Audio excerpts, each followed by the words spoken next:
Nowadays, it seems to me really seriously ask the question, how do stars begin? Why? How out of space? Okay. Hello, my friend. Thank you for joining us on the Ra.The.R podcast. I'm your host, Kit Soma, and this is my co-host, Molly Delaney. I don't have a cool name, so. Yeah, alright. It's alright. We'll see if you actually you like your natural persona. And I like your brand too. Yeah, so I do too. So we'll just Anyway, keep it like that. We are brought to you by the Rave on the Road's music label. There we go. Words. It's so incredibly professional. We're very professional and we're very wide awake, as you can tell. It's 10 o'clock at night, so. Mm-hmm. If nothing else, they should teach you to at least try. Beautiful. Beautiful. It just shows you that just go after your dreams and try. Mm-hmm. It doesn't matter. Just go for it. So, the point of this podcast, the reason why we started this podcast is because we have been professional ravers for at least 7 years. Yeah. Oh my god, it's been that long. Between the two of us, I think we've been to at least 2 to 3 dozen festivals. Probably. If you're including like shows and stuff, yeah. I don't think I've probably been to about 10 festivals altogether. But you've been to a lot. I've been to a lot. Yeah, so. Because I was gone for 3 years, so I didn't get to That's go true, on you were in raves. Italy. Yeah. We'll get to that eventually. Yeah, we will. The point of this podcast is that we want to bring you up to date on current rave news, things in the EDM community, and also a bit of philosophy and... Philosophy, spirituality, a little bit of like life stuff. A little bit about me. I am a feminine embodiment coach, as well as a future breathwork facilitator and a personal trainer. So, I'm very into spirituality. I'm helping women come back home to themselves. I am helping I'm helping hold space so that others can heal. And I'm doing that through embodiment, breathwork, meditation, fitness, all of the above, like everything. So that's a little bit about me. Now, the lovely Kit Soma. For me, I guess you could best quantify me as like a professional fan. I started out going into raves in 2016 alone. Okeechobee Music Festival, the original year, the best year, was my initiation. I went alone, made a bunch of friends, and opened my eyes to a lot of things. And also I've been seeing a bit of patterns going along, and I'm seeing if I can correct some of them. Smart. Yeah, I mean, so I think I've been going to raves since, I think my first one was Halloween in 2016. That was my first rave. And that, like, I literally was hooked as soon as I went. Like, first time anything happened with me, saw Rufus do Soul and Disclosure, and like literally after that was just like, oh my god, this is the scene for me. And then I just started going to festival after festival, and it just never stopped until I had to go to Italy for a couple of years, and unfortunately I didn't get to rave while I was in Italy. But yeah, I've just been in the community for a while. I love how everybody is. The energy, the auras all around, everybody is just so high vibrational, and it's great. See, this is the problem when you haven't had a guy in a while and you have trouble getting him to keep it up. Yep. You know, it's funny because my first year, Okeechobee was a lot different than it is today. This year, the last couple of years, it's been mainly like an EDM festival, but when it was more kind of like the Bonnaroo vibe, where it's a lot more mixed. That's how it was when I went in 2018.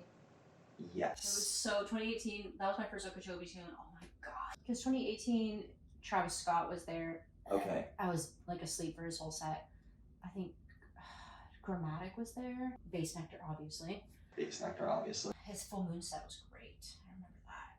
And then, god, who else was there? There was so many artists. Freaking Khalid was. Is it Khaled or Khalid? DJ Khaled. No, not DJ Khaled. Khalid, like the person that sings Love Lies with Normani. I don't know. Okay, well he was there. The vibes were just so amazing. I loved it. And then I met so many great people there. And that's kind of like when the friendship of like the old group kind of started too. That's when we hang out with everybody. Like, I don't know, like it just, music festivals are just where it's at. The energy is just so amazing. It's so beautiful. Everybody's just so happy. There's like never any fights compared to like, no, I'm not gonna shit on like R&B and stuff like that, but a lot of like those kind of concerts, there's always fights, and like the energy is just really different and all of that stuff. So. All right, but let me ask you this, because I agree with you that there's never any fights. There's a lot of love and everything. Does the vibe feel different to you than it has over the last 6 years? Does it seem At like raves? Yes. Yes, because I think a lot of like people are misunderstanding what I guess plur. I'm not really a plur user, but what it's all about.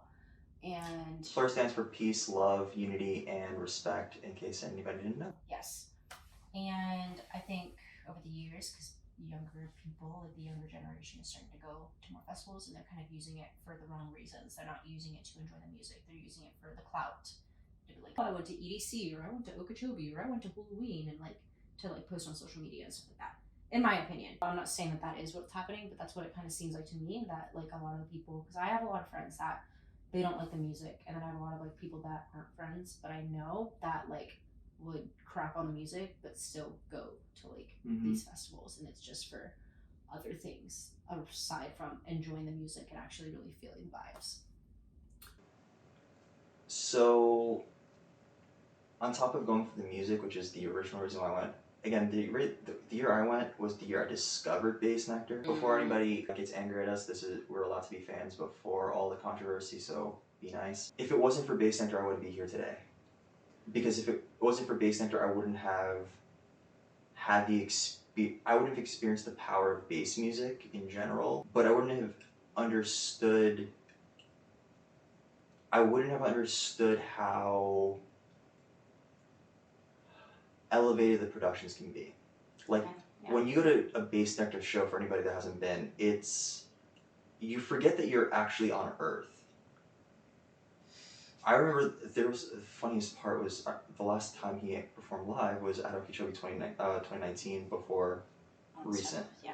And Selena and I actually got into a fight right before the end because I kept doing something stupid. When Selena's mad, she doesn't have it.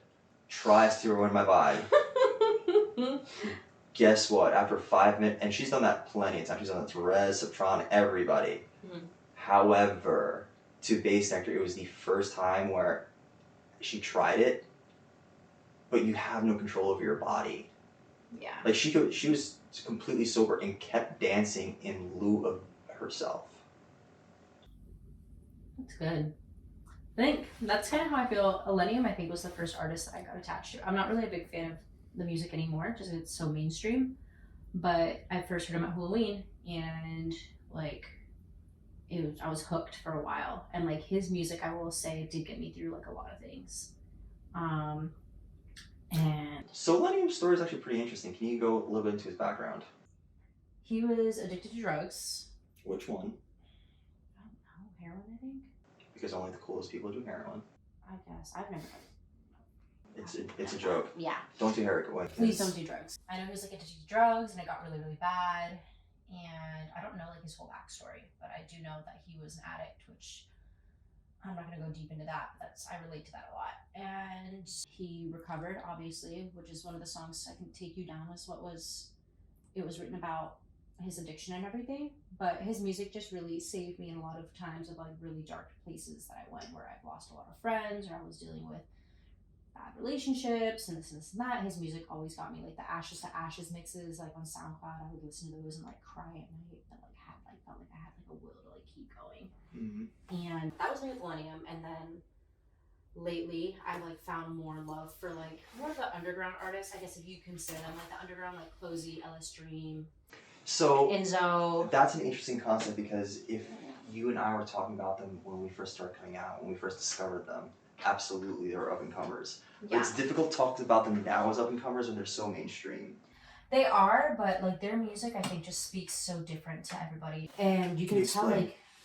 For me, I'm really good at reading energy, and you can tell with them, like, they are so genuine with their music and like their productions. It's not just for like the clout, which I really love, and their music really speaks to everybody's soul. Like, I don't think I've ever been to like one of their sets where somebody hasn't gotten emotional. There we go. Like when I went to Ellis Dream like a couple months ago when we were there, and he played Ace of Cups. I mean, granted, I had a reason to bawl my eyes out because I was going through a rough time, and with some douchebag. We won't get into that, but like eventually we will. Yeah, when Ace of Cups came on, that like just like tore me up, and I felt so deeply, and like the way he has like all the tweets of like you're enough, you're loved, this and this and that. And Closey does the same thing. Like you listen to her music and you really like listen to the lyrics and like the beats and everything, and she's really just trying to connect with you on a deeper level than just like a physical level, but like a very emotional and like soul level. And same thing with Enzo, with like Overthinker and Angst and all these songs. And I really like that. And yes, they're becoming mainstream, but their music is so different compared to like a lot of the other like big mainstream artists like Excision, Millennium, who else? Zed, I'm not going to shit on Zed's Dead because Zed's Dead will always be like top tier for me. Love my drum and bass. And I will always record those videos for you. I know. I appreciate that. But yeah, like, I don't know. I really enjoy their music. And I think it's because I've been able to relate. Like, I think Closey, I first heard her before I went to Okeechobee in 2018, my first Okeechobee. And then she was playing there, Okeechobee. And I was like, I have to go see her. I have to go see her. And that's when all the love just started to pour in on me, and I just started to really feel all the love. And I could just see her, and it was just beautiful. And we were all just on the Okeechobee, just vibing and everything. And I like fell in love with her right there. But that was the last time I'd seen her up until last October when we went. And I've listened to her music. I've listened to her sets all the time. But I think she has become like my top just because her and Ellis Dream, and like I said, like they all just have such a deep like. I don't know what it is. Like, even without lyrics, the music just speaks to you on a deeper level. So, yes. And I think it's because of the genre that they're into, which is the bass. Yeah. It's like underground bass type. Dubstep, rhythm, all of that nonsense. Wobble rock, or wobble step. Still love it. It's all bass. Yeah. Deal with it. Still love it. It's great. But those specific artists were The Stream, Zed's Dead. Of course, you can't talk about those without talking about the one who brings them all together, Subtronics. Love Subtronics. That man is just, he's a musical genius. Now, I've never heard of him. Clearly joking. I was like, wait a minute. I'm sorry, it's late. I don't understand sarcasm right now. I was about to like slap you across the face and be like, what the fuck? Well, I actually have an embarrassing story about Subtronics, but great new collaboration that just came out. Oh my god, with Rezz? With Rezz. I was listening to the car on my way to work when it first came out, and I was just like, my jaw was just dropped like the whole time I was driving. I'm pretty sure the people that like were driving next to me were like, "What's wrong with this?" And I was just like, that was me at Excision set at EDC this last year when he was like dropping some good music. I like looked at the person behind me, and I was just like, same face. Rezz and Subtronics making that collaboration was like proof that this year is just going to be a freaking glorious year because that song. Well, what an insane way to start out the year. Exactly. So, Rezz I have a personal tie to because number one, discovered her in 2017, and that's when Selena asked me out. So, I forgot she asked you out. Yes, she asked me out at our first festival together, and today we are engaged. It's also the first time I met you. That's right, at EDC. It is. Good times. It's weird going down the memories and actually thinking about it. No, I think I met you in 2018. You met Samira in 2017. That's true, yes. Because you guys all went to EDC together. Okay. I didn't go to EDC 2017. I went 2018.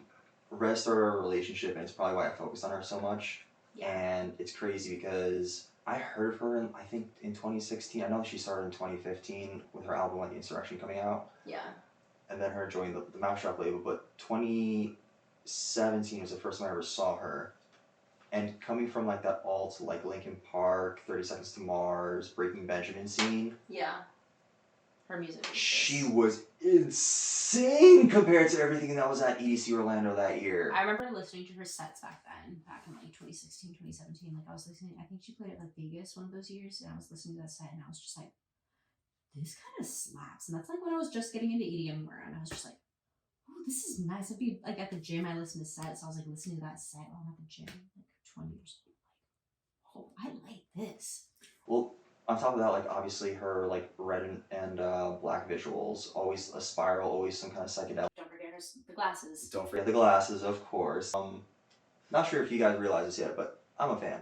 Yeah, if you can't tell by, like, all the Rezz stuff. This is slightly an opus, but then seeing her at, like, Mana Winwood, this was without Selena and me by myself in Miami when I was essentially broke. I could only afford the ticket, and I think I rode my bike to the actual show.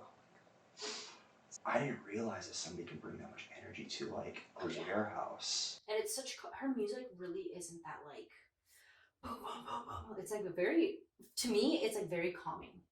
But like the way that the beats drop and everything, that's what gets that energy like really moving, which I really enjoy. I don't listen to Rezz that much, but I still enjoy her music. So I clearly followed her a lot longer. I've been to Rezz Rocks years 2 through 5. Mm-hmm. Fun updates for that we'll just get out as an Easter egg to anybody watching this podcast. The reason we were bringing up Subtronics and Rezz is because this week they announced 2 or 3 crazy shows, along with a collaboration for Black Ice, which, yeah, I did that on purpose so I can include the song while you and I are just staring awkwardly. Okay. Rezz announced her Rezz Rock show for August 30th. It is officially going on, well, by the time this podcast releases, it'll be yesterday, but it's officially going out on Thursday, tomorrow. Is it really? Yeah. Man, should I go? It's like my birthday month. Let's move to Domdala in Miami. I'm applying for the ticket because I was gonna try to do John Summit for his June thing in New York. Man, that queue was like 12,000 people. I was like, I'm not getting the ticket. I just saw him at Ra.The.R, a nightclub in Fort Lauderdale, at a pool party. I saw that. I know. I'm lucky, but Video online, 4K. anyways, getting off topic. Where were we? Oh yeah, their collaborations and Rezz releasing. Rezz is doing her date for August 30th, 2024 for Rezz Rocks, and she also announced this week her date for Mana Winwood on March 23rd, 2024. Thank God it's a Saturday. I will be able to make it down to Miami. I thought it was a Friday. The 23rd? I believe it's a Saturday. Because that'll be difficult because in that same week I'm supposed to be in Las Vegas and New Orleans. Yeah, I have a crazy schedule in March. Yeah. I'm so sorry because if I can get those $1 tickets, I'm going down there. But if it's on a Friday, I was like, okay, I'll go to a friend's house at 5 because he lives in Orlando and we'll just go 3 hours if you go. Cut that out. I don't want to bring that up because he's supposed to listen to this podcast whenever it comes out. Also, Subtronics had released his Cyclops Rocks date as well, which is May 23rd, 2023. Yeah. And for anybody that's also a Ganja White Knight fan, rounding out that whole bass genre, especially with the Unity album, they released their Wobble Rocks date as well, which is May 18th, 2024. So go get your tickets before they sell out, because they're gonna sell out. Now, Rezz or Subtronics, who we should get into? Let's start with Rezz, because that's your favorite.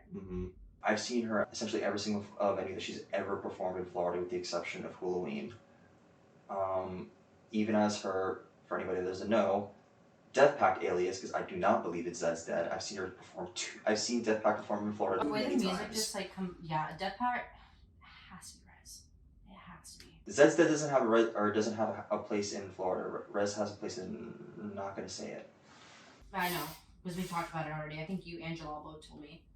But yeah, both DJs, they hit hard. Like Death Pact's that music at EDC. It's a darker Rezz. God, that shit was so good. You should have seen it from the rail ultra. Oh, I'm sure it was amazing. That's why I'm hoping Death Pact's at EDC Vegas this year because that shit will go hard. And I know he's gonna be performing. I'm just gonna say they because we don't know exactly who Death Pact is, but I know they're gonna be performing in Vegas.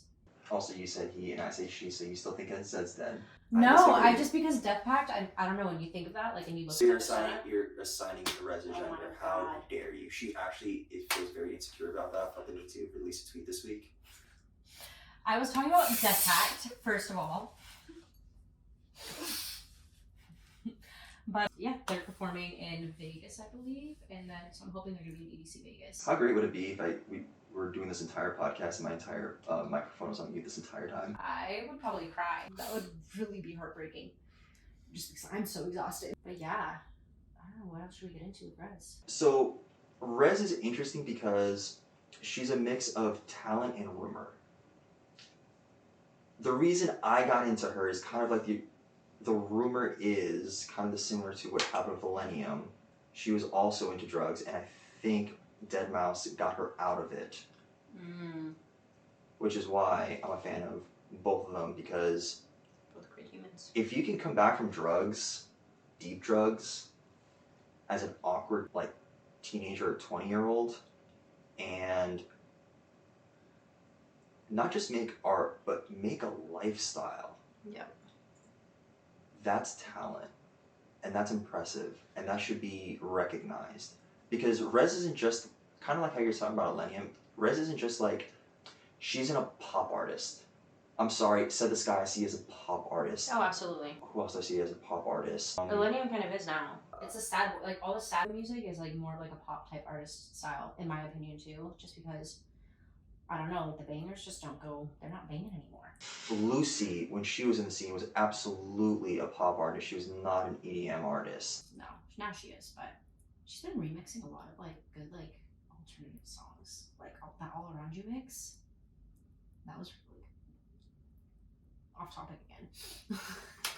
Now here's where I'm going to be really controversial because this is my artist. He's part of like my top 5. Mm-hmm. I don't actually consider Deadmau5 and Excision to a certain degree to be artists anymore. Mm-hmm. I believe they started out the pure, but because especially when they got into the business scene, they might have the same values, but they had to deter in order to build an empire. Oh, and that's absolutely. respectable. Yeah, like they're still great artists. Mm-hmm. They're just a lot more mainstream now, and since they're more mainstream, they have to kind of tend to their viewers and like their fans. Now that being said, no disrespect, they're absolutely both pioneers in each of their Absolutely, fields. like they still go hard. Their Excision. music is amazing. Excision with rhythm and Deadmau5 with progressive house. Yeah. No, Like, they pioneered that scene. Yeah, and they blow it up. They still blow it off the roof, like. Absolutely. But it's not the same, unfortunately, and I wish it would have been, but you never know. Maybe they'll make that comeback because I've seen a lot of artists kind of go back into that. So Deep. here's the thing, especially, and I'll put this specific on Excision and Deadmau5 as well, they know who to collaborate with. Yep. To bring out that passion again. Hypnocurrency with him and Rezz, I love the fact that they finally like collaborated together, and I got the question at a meet and greet in 2019 or 2020. Mm-hmm. That died. It's okay. But their release last year of Infoliminal in November and December. Mm-hmm. Yo. And when I saw that Rezz Rocks, you'll be able to hear it in the video. I was bouncing off fucking walls. Oh my god, the visuals for that were impressive. Their visuals slap. I saw Deadmau5 at Imagine in 2017 or 2018? I think it was 2018. No, I think it was 2017. And Deadmau5, those visuals were great. Granted, I had like done some stupid things and took some stuff from a stranger and had a seizure that day. Yeah, honestly, I was dehydrated. I hadn't eaten in like 2 days, and like we were in the heat. It was in the middle. It was like September. So that's what I find really interesting because a lot of the deaths that actually happen, like in the EDM, yes, it is like drug or alcohol inspired, but it's shocking how much that you can actually like get the person to at least survive if you just give them water and caffeine. Yeah, Keep them awake. They made me chug and like keep 3 them bottles of hydrated. water. Granted, I wasn't on anything, but they made me chug like 3 bottles of water and make sure, just because again, eaten all day, and it was been like 2 days because this was like day 2, and I was fucking dying, and like my friend was looking at me, she's like, "Well, you like literally had a seizure," and I'm tired. We haven't slept. Well, there goes that. Wow, did I break it again? I think it was a speaker. Beginner glitches. Yeah, it happens. We're going like way off topic. Yes, so getting back to the topic, they are creators, they are pioneers, they're no longer artists. That being said, Subtronics and Rezz, they're not just artists, they're something that I would deem as world builders. World builders are people who can literally change the atmosphere wherever they're around. Oh, absolutely. And they tend to their audience, but they tend to their audience in a great way. Yes. To where it's not mainstream. Like Subtronics set, his most recent set at EDC, Okay. that shit went hard. And it tended to the audience. And it was just very up and down. Like you were able to just kind of like take a break. for a second? You know, like when you're like at those like kind of festivals where like you're going hard as fuck, and then like you just literally need like 2 seconds to just stand still and like catch your breath. Like he was doing music like that, and like his set was just like that, where I could like stand there for a second and just be like, okay, catch my breath, and then go back to like going like headbanging and all that shit. So. In the last year, I've seen him at Cyclops Rocks. I've seen him at Cyclops Cove first. So Cyclops Cove, and then Cyclops Rocks. Then I saw him at Bonnaroo, and then he just performed a New Year's set at the Hard Rock Casino, and Selena and I went. First off, let's go backwards. Dare Nightclub, or Dare Day Club, that screen was huge. I've never been. Yeah, I went for the first time New Year's, and the screen was like bigger than any festival I've ever been to. Really? As like their standard screen. I've always wanted to go, like just for like one of the shows. I'm gonna look up and see like when like there are other good. Do you know what shows. my favorite part was? What? So, you obviously have to pay for the ticket, but parking at the casino is free. Damn. Yes, and the way that it's arranged is that you have the parking garage right next to the pool. Oh, that is so nice. So people are literally like just parking in the garage, going up to the top floor, and just watching the set. That's smart. Definitely consider that. I'm surprised they didn't have security. Very happy they don't. For the love of God, Hard Rock, do not, under any circumstance, put security into the parking garage and prevent people from watching from the things, because you're eventually going to get business. Maybe not that particular moment, but if they're fans, they're going to come back. Now, It's smart, yeah. what I love about Subtronics is that he just stops the music at one point. He's like, hey, you guys from the parking garage, how'd you like the show? That's great. And that's so Jesse. Yeah, because it wasn't him being an asshole. No, and he's never an asshole. No, like you'll hear him at the end of his sets, like, drink some water, tell your friends you love them, please, please, please don't drink and drive, or don't drive while you're under the influence. Like, he's like so adamant on making sure that his fans are safe and get home safely, or get a safe ride home. And be Nice to each other. Please, Yes. for the love of God, Be nice. I love that. That is like always just makes my heart just. He is an actual genuine human being. I've never met him in person, but he just has that. You can tell he has that soul, that deep soul, and the like love that he has for his wife too. He always shouts her out in every single set. Like, I love you so much. Like his last line is, I can't wait to marry you in a couple of days. Like, that's gonna be awesome. Like, just always shouting her out. And it's like, that is like partnership goals. So for anybody that doesn't know, Level Up and Jesse got married last year, and it was a beautiful wedding from what I saw from the photos on Instagram. Yeah. It's not like we were there, but We're professional fans. We're not professional, like, friends. yeah. But it's okay. Yeah, Subtronics is just great. Here's what I love about like the Subtronics and Level Up situation though, because you can tell that he doesn't just love his wife, he's a genuine fan of his wife. Yeah. And that's what we need more of, is like partners to be fans of each other and yes, support. So correct. that's a story for another day. But we'll go deeper into like this kind of stuff, like the music and the spirituality and philosophy and stuff like that. But this is just our pilot episode. Now, as cool As Subtronics was at the Dare Night was because of the big screen, and because I heard all of his like latest music. I'm sure John Summit was good too. Johnson was great. I would and love. women are hot. I would love to see him one. I tried to see him at EDC last year, but it was like I was just very overstimulated, and I did not want to go into Neon Garden because it was so packed. I think we all tried to get in there, and I was like, nope, can't do this. I'm gonna lose my mind. But seeing Dom EDC was amazing.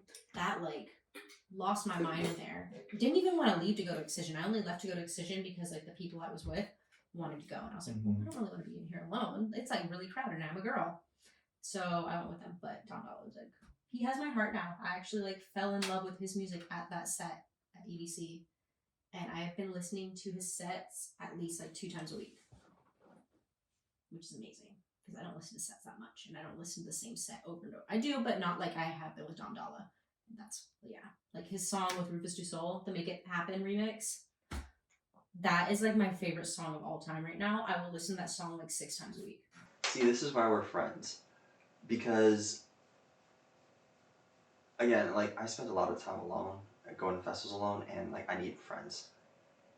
But what I was looking for was like genuine passion friends, which is why I like listening to you like speak up downtown. Like I love like listening to you because I can tell that you're a genuine fan, and I know what that does. I know that's like it motivates you to like want to do more. I listen to that shit at the gym. I don't ever listen to like house music at the gym, but his and John Summit sets are like the only ones that I'll listen to at the gym that actually get me pumped.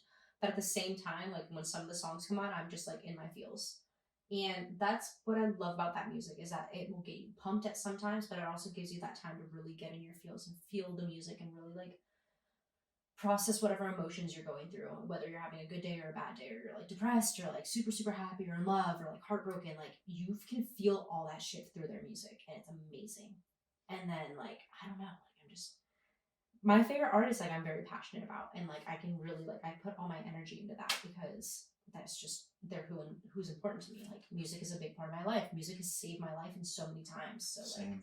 yeah, like I probably would not be here if it wasn't for music. Like I'm sure I we mean, get like into this later on too. yeah, and I mean like on this planet, I would not be here if it wasn't for like the EDM music too, because that's really what I would listen to when I was like deep in my like depression and like feeling like I had nowhere to go. So I'm, if you want to call it that, I got lucky where I got that a little bit earlier on, not from EDM music. I've always been in the EDM scene. Like my uncle literally owned a nightclub in Bowen that I would at 7 years old sweep the floor to.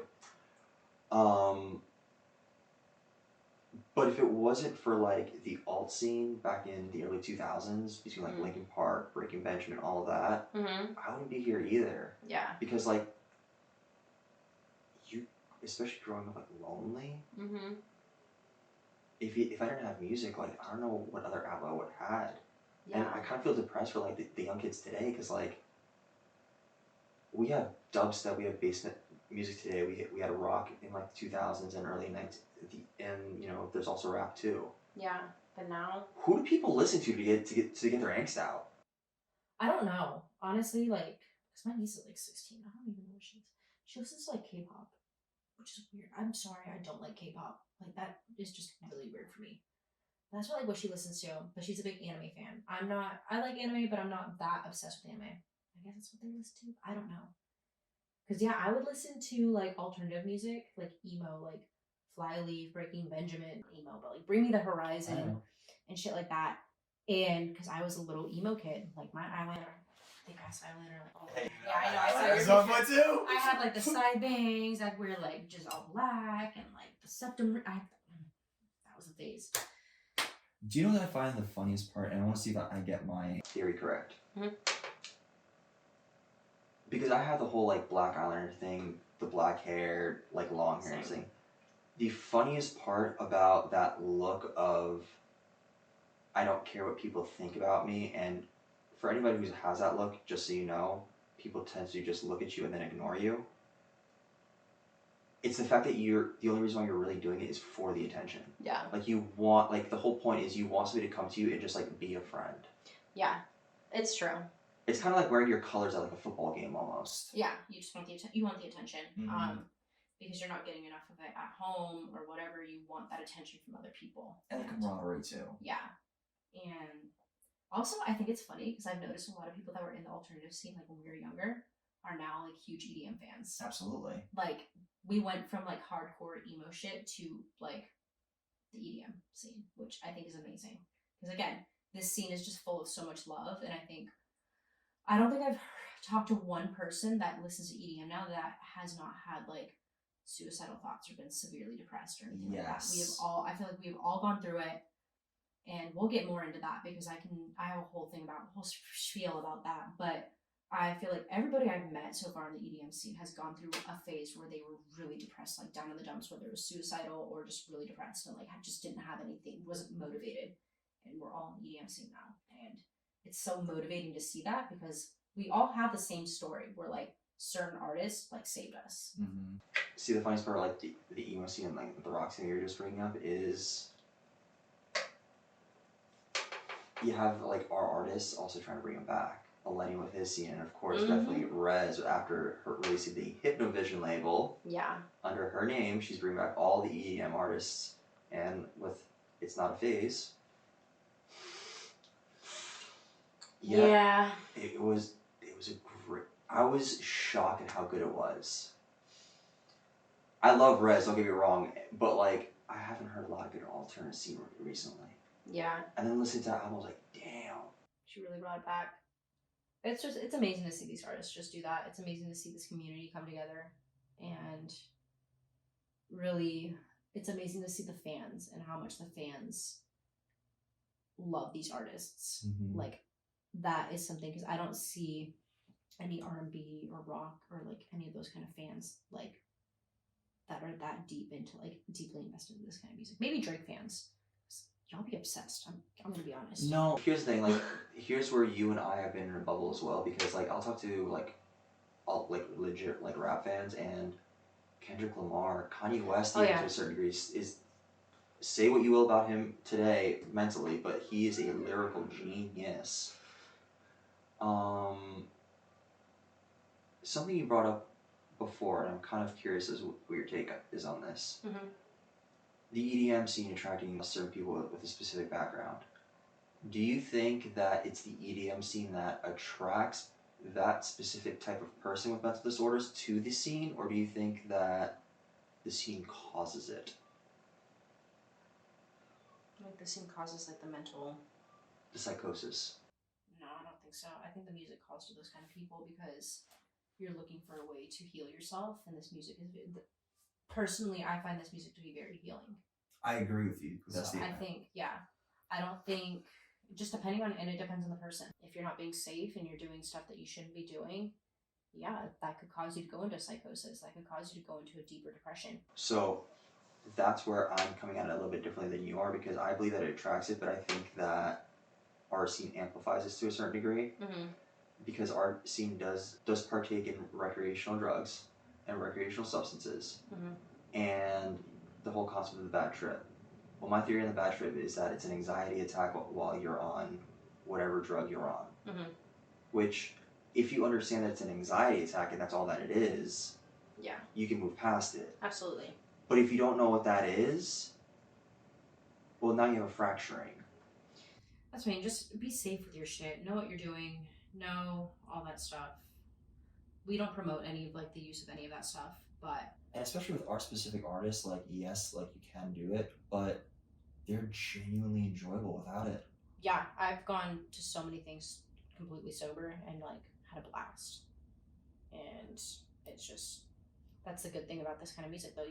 You don't need to be drunk. You don't need to be off your ass. You can still listen to music and like you can get a contact high from people. And that's what I love, is like you just feel the energy of the music and it really just it moves you in a different way. What's the best venue you ever saw Subtronics on? I've only seen it once. I saw my EDC live. Unfortunately. Yeah. I am a raver, but I am also a mother, so I cannot go and party as much. Good. Yes. So, but when I have the time to take that break from being a mom, I go and I have fun. I go to raves and I go to concerts and I go and enjoy. And you start an EDM podcast with a friend. Yeah, that To too. get out. To get it out of your outlet. Exactly. So, you know, but yeah, so I don't partake in festivals as much as I used to. Especially since coming back from Italy, just because I have a daughter. And I have to be a mother first. But when I have the chance to, I go. But yes, the Subtronics, I just saw him, because I listened to his music for a long time, but I just saw him first at EDC, and that's why I was like adamant on seeing him. No, I need to see him. Like, I don't care who we miss. Like the person I was with wanted to go see freaking, who do you want to see? Cascade. And I was like, no. I was like, we're seeing Subtronics. And he's like, oh, I guess. And I'm like, no, we're seeing Subtronics. I was like, I don't care. Like, I gave you my wristband because I got another one. I was like, you're coming with me and we're going to Subtronics. Because I had to see him. At least once. I just want, like, my artists, I just want to see them at least once in my life and then I'm good. It might sound pretentious, but we listen to the best artists. And Honestly, yeah. if you disagree, you're wrong. The up and comers. And it's funny because like you always want to like play around with the equipment, because Hello. especially as a fan, it's like, why not? Thank God Jalal exists, because he finally got me to actually start mixing. I always thought about it. I don't know if I will, But he went far with it. yeah, look at him. Yeah, He just released his first track. And let's talk about the fact that he just created a label called Rave on the Roads, which Yeah. is sponsoring this podcast. Not sponsoring it, it's hosting this podcast. Hosting, yeah. Well, we're hosting it, but it's We're hosting it. It's the being big. platformed by Rave.R. Yes, there we go. Thank Words. you, dear Aravion. We have a special guest. Dude started mixing in 4 years. He's good. I know. I listened to his music before we went to Good. Cozy, and I was like getting ready. He's like, "Molly, come here and listen." So I'm like getting ready while listening to his music, and I'm like, "Whew, this slaps. Like this is really good because it's like that mix of like drum and bass and like whatever." And we like went to an after too, and he started mixing for them, and they were like, "Oh, this is some good stuff. He knows what he's doing." Have you heard any of the other artists on the label so far? I really haven't. I have been so busy with work, and then I had my little vacation this past week, and so I've been like preparing for that. So I haven't really had time to listen to like new music. All right, well, let's listen to the first release on the actual label, which is Dimension Zero's Welcome, and get your thoughts.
I'm hype on the track. Track. Track. Track. Track. Track. Track. They know I'm Dimension Zero.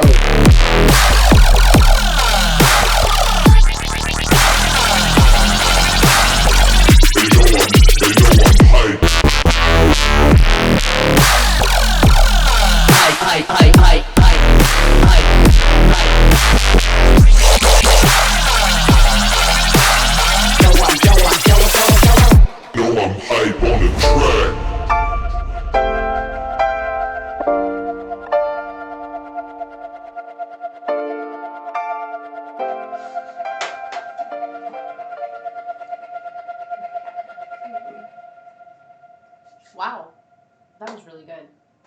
Alright, so let's analyze the song. Podcast glitches, beginner glitches, fun. Alright, so I want to break this song down, but I want to break it down with first giving our taste backgrounds. So, top 5 genres of music you listen to in EDM field. I have my artists. I have my top 5 artists I listen to. But I don't All right, so let's go through your top 5 and I'll break it down. Okay. Number 1, Dom Dolla at the moment. I've admittedly didn't listen to Dom Dolla as much as I should. He's amazing. That's why I'm like adamant on getting these tickets for Miami. And like I told my friend, I was like, I don't care. Bass, drum and bass, dubstep. What is he? House. He's house. Okay, so he's Yeah. house. He's house. So you like house. House, Closey, Ellis Dream. So bass, Bass. dubstep, and rockstep. And drum and bass. Drum and Zed's bass. Yeah, Zed's dead, and then Fred again. Also, Excision. You're a rhythm Yes, fan. I do love rhythm. Hardcore rhythm girl I over really do. here. I do love my headbanging and moshing.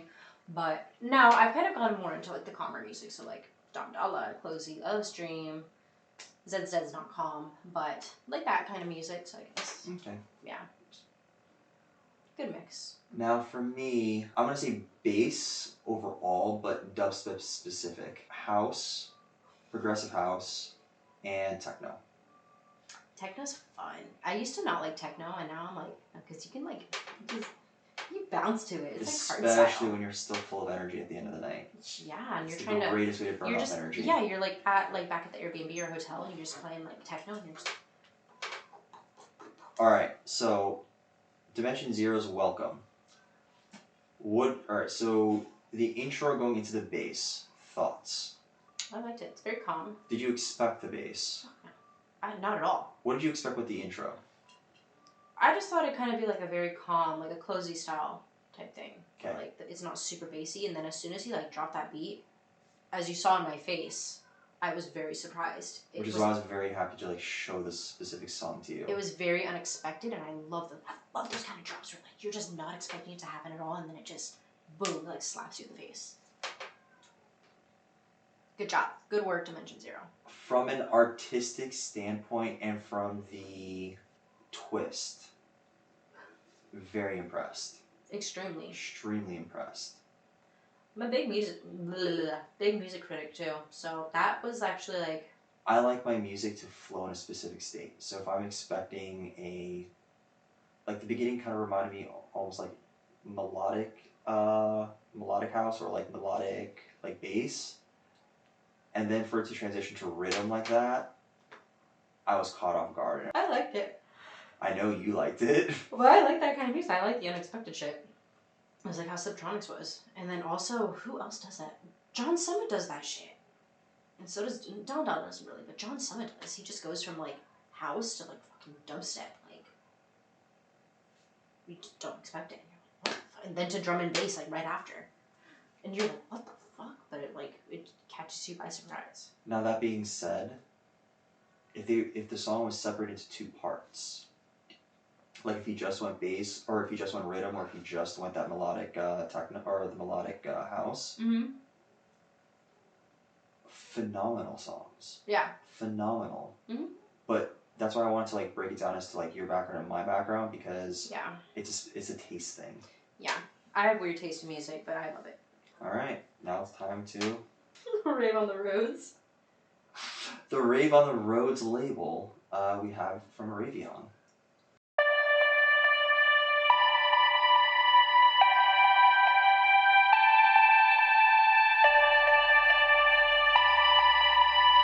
Nobody has, it seems to me, really seriously asked the question,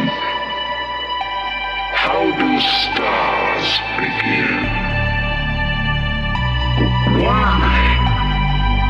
How out of space do these enormous radioactive centers arise?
You realize that in the eternity of space, there's probably a planet out there, right? Just like this one.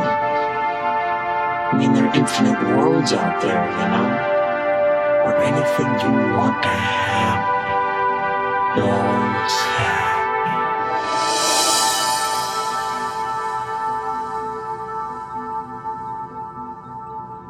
Okay. I really like that. Grab the mic. What the fuck? What the actual fuck? Yeah. Yo! That was really good. Oh, she's good. So apparently it recorded for 41 minutes. This is why we have multiple cameras. 52. So we've lost 10 minutes.